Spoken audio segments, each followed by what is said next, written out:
can be decayed into compost in about 6 months, and they go back. They cannot risk the time it will take to get the nutrients back, so they must do it this way. A horrendous job, grinding those stalks.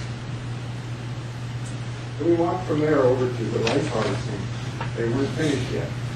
And there are piles and piles of rice that they've hauled in from the field that haven't been threshed yet. There's a way of threshing the rice. One half. There's the rice thresher. And actually, there's about 3 of them on a farm. I don't know when they were built, but it's a long time ago. Unfortunately, you see the small wagon back here that the bullock is pulling, unload the bundles, go into the thresher. The grain comes out here and goes into a rice bag. This is not framed for me. This is the way it was. Down here is the chaff that they use for another purpose in the larger for feed. It's incredible, but that's the way it works. Animal production appears to be increasing. It's moving along much, much better.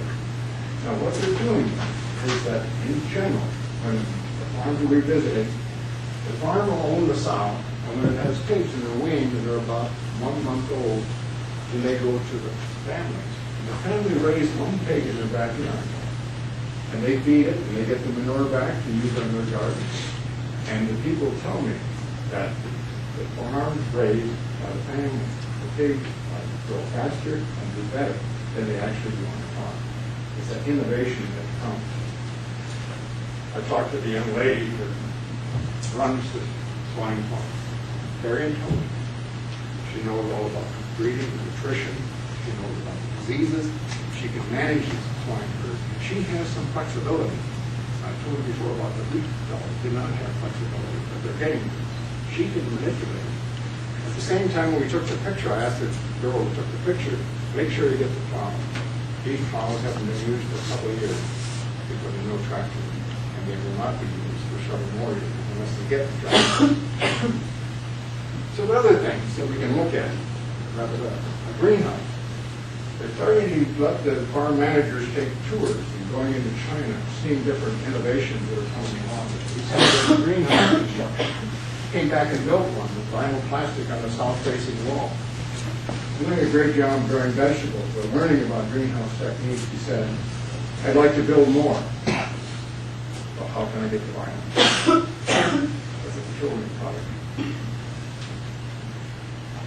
On the other side, you see a sense of humor.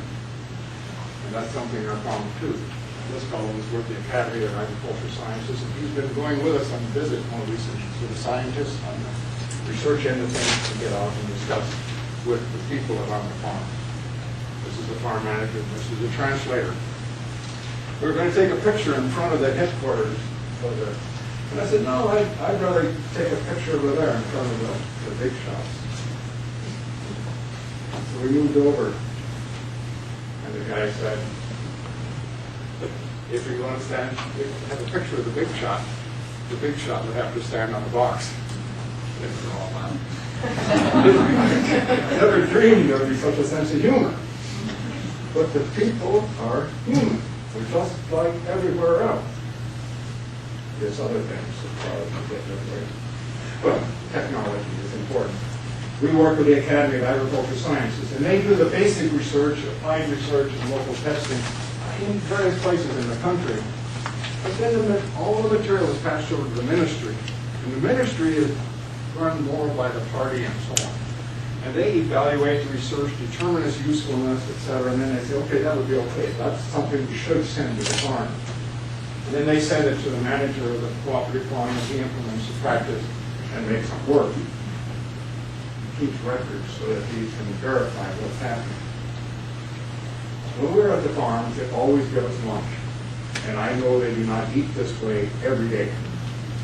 It's a very special thing. And I took a picture of this just to show what happens when you have a lunch on a farm. These were there. Wine, all sorts of things, even some soju. But the most important thing that I really wanted to get in this picture was along the walls of the headquarters zone are a bunch of sheets.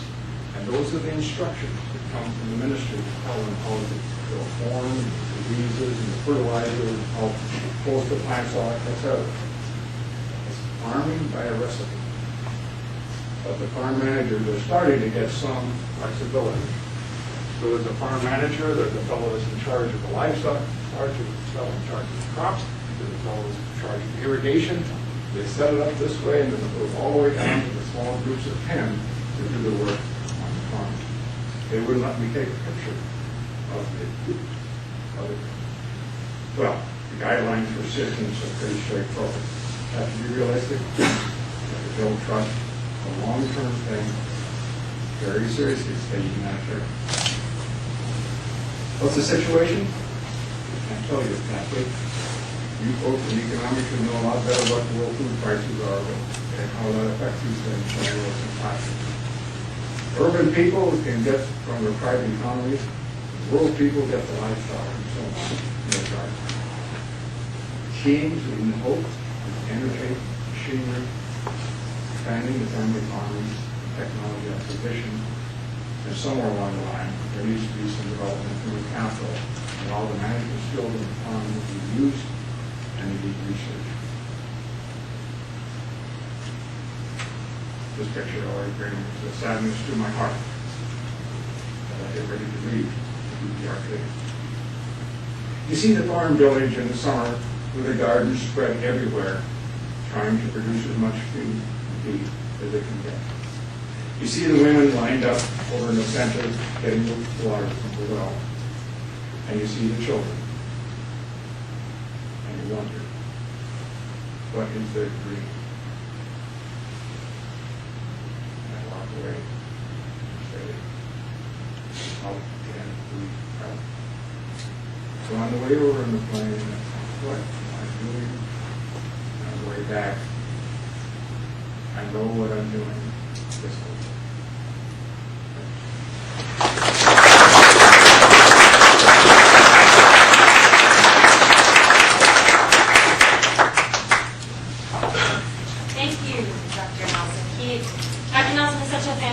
presenter. I almost hate to do this, but it's so rare that we get somebody with your expertise and experience that we couldn't have a program like this without building in ample time for questions that I'm sure people here have. So I appreciate you being ready for that. So that's what we'd like to do now, and we do have a few microphones that because for recording purposes, we can hear you, but we really like the way to use. And please identify yourself before you ask your question. But I'm going to just ask you to elaborate quickly on something. I did have a microphone, and that is, you talked about the process from the Academy of Agricultural Sciences, basically through the ministry and sort of this instructional process down to the farms. But you mentioned there's more flexibility coming on the part of the farm managers, and I wonder, does any information flow back the other direction? That's a good question, Nicole, and I assume this is working. There is very little going back the other direction. That's one of the reasons why the group I was with was insistent of having a member of the academy go with us. And he was a soil scientist, and he could help us understand what was going on the farm. And also, when he was listening to the questions and discussions, he could carry it back to the academy. So far in the ministry, it's not been very good in terms of communication. I have to admit that that's been a challenge. They have very few visits to the farm. They have one annual meeting for the farm managers in the region, and they discuss things, but that's about the extent. I don't think the farm managers get very much opportunity to feedback to the manager of the third shift. Is there a significant difference between the researcher that is now coming with you on the trip and the farmer themselves about the dynamic when it's the two of them standing next to you explaining what's going on or what they're doing? A good point again. And the manager probably has a better feel for the local condition. He knows the soil is in a certain spot. He knows the water availability. He understands some other factors that the researcher doesn't. The researcher can give him the reason for it. And one thing they are doing with the research person we deal with is they are setting up good soil sampling methods so that person can work with the farm and get a good compound with several samples of soil. Then he can give that information back. But in terms of the small fine tuning, I think the manager is actually better than the researcher. He knows the theory, the other knows the practice. We will open up and